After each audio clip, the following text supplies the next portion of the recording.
But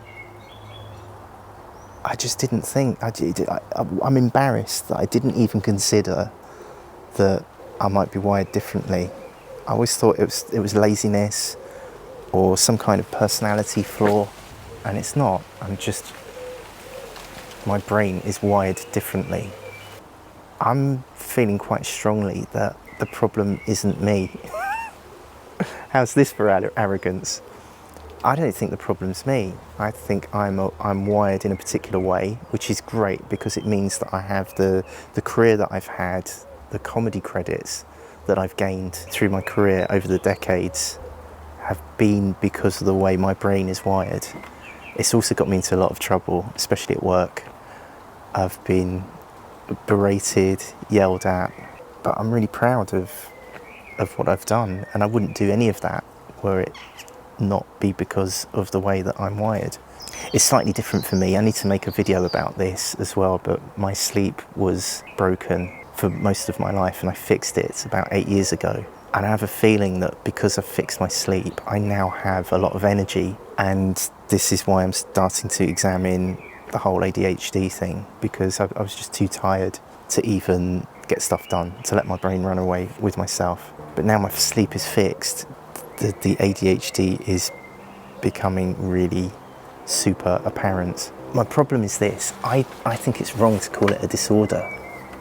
I think there's a section of the population that is wired this way, and I'm going to find a better way of explaining this in time, but I think the human species needs, evolution needs brains not to be wired the same way.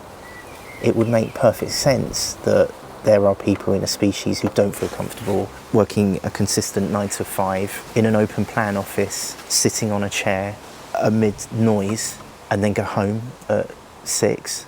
We've only had that for 250 years. With industrialisation, wouldn't it make sense in evolutionary terms? This is the dangerous stuff. But wouldn't it make sense to have a section of the population, a section of the species who were wired to look for problems, to solve problems for the tribe, for the community? Wouldn't that make sense? I honestly believe that it's not a disorder. It's natural that some people think in a different way and think in a way that is different from so-called neurotypical people, which are the mass in the middle. There would be a group who are outliers, who do things differently. And that's a threat to a culture that needs to make money consistently and to maintain productivity. You don't want people who can't sit down, who can't sit in school. But how natural is it for kids to sit in a room on a day like this? My kids aren't here because it's half term. It's a holiday, vacation here in the UK. Why are we sending kids to be indoors, to sit on chairs in rows, to do as they're told between 9 and 3? I would suggest that is not natural, that is a disorder. I don't think I have an attention deficit. I hyper-focus on things, which apparently is a trait of people with ADHD. The ability to hyper-focus on the things that we're interested in. That's not attention deficit. Those 4 letters are the most pejorative, horrible put-down of someone who follows their beats and follows their interests to the nth degree, and who has interests, a wide range of interests, and they go deep on them. We go deep on them. I think it's wrong to call it a disorder or a disability. I have nothing but respect for people who have taken the bold and brave decision to have, to take medication for it. That's great. I'm really happy for you, but it's not for me. It's not for me. I'm wired this way. I've got nothing to fix. The society needs fixing. And who are the people who are going to do that?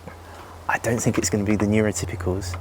I've wanted to say this for a long time, and I feel very unsure about sharing this at all. It's weird saying it out loud in the garden. If you hit the thumbs up button, it would help other people to find this video, but it would really help me because I feel like I'm really out on the limb. Here's what YouTube knows you're going to love watching next. Oh, Casper.